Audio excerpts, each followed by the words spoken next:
Now it happened in the spring, at the time when kings go out to battle, that David sent Joab and his servants with him and all Israel, and they destroyed the sons of Ammon and besieged Rabbah.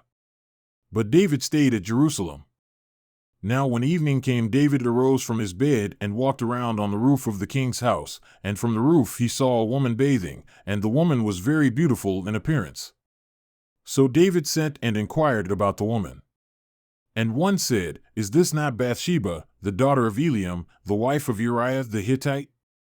Then David sent messengers and took her, and she came to him, and he lay with her, and when she had purified herself from her uncleanness, she returned to her house. And the woman became pregnant, and she sent and told David, and said, "I am pregnant." Then David sent to Joab, saying, "Send me Uriah the Hittite." So Joab sent Uriah to David. When Uriah came to him, David asked concerning the state of Joab and the state of the people and the state of the war. Then David said to Uriah, "Go down to your house, and wash your feet." And Uriah went out of the king's house, and a present from the king went out after him. But Uriah lay down at the door of the king's house with all the servants of his lord, and did not go down to his house. Then they told David, saying, "Uriah did not go down to his house." And David said to Uriah, "Have you not come from a journey? Why did you not go down to your house?" And Uriah said to David, "The ark and Israel and Judah are staying in booths, and my lord Joab and the servants of my lord are camping in the open field. Shall I then go to my house to eat and to drink and to lie with my wife? By your life and the life of your soul, I will not do this thing."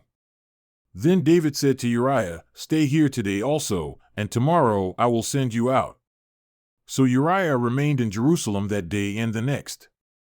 Now David called him, and he ate and drank before him, and he made him drunk, and in the evening he went out to lie on his bed with his lord's servants, but he did not go down to his house. Now it happened in the morning that David wrote a letter to Joab and sent it by the hand of Uriah. And he had written in the letter, saying, "Place Uriah in the front line of the fiercest battle and withdraw from him, so that he may be struck down and die." So it was as Joab kept watch on the city, that he put Uriah at the place where he knew there were valiant men. And the men of the city went out and fought against Joab, and some of the people among David's servants fell, and Uriah the Hittite also died. Then Joab sent and told David all the events of the war. And he commanded the messenger, saying, "When you have finished telling all the events of the war to the king, and if it happens that the king's wrath rises, and he says to you, 'Why did you approach the city to fight? Did you not know that they would shoot from the wall? Who struck down Abimelech the son of Jerubsheth? Did not a woman cast an upper millstone on him from the wall, so he died at Thebez? Why did you approach the wall?' Then you shall say, 'Your servant Uriah the Hittite is dead also.'" So the messenger went and came and told David all that Joab had sent him to tell.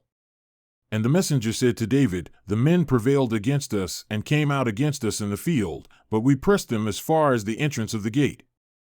And the archers shot at your servants from the wall, so some of the king's servants died, and your servant Uriah the Hittite also died." Then David said to the messenger, "Thus you shall say to Joab, 'Do not let this thing be evil in your sight, for the sword devours one as well as another. Make your battle against the city stronger and tear it down, and so strengthen him.'" Then the wife of Uriah heard that Uriah her husband had died, so she lamented over her husband. Then the time of mourning passed by, and David sent and gathered her to his house, and she became his wife. Then she bore him a son. But the thing that David had done was evil in the sight of Yahweh.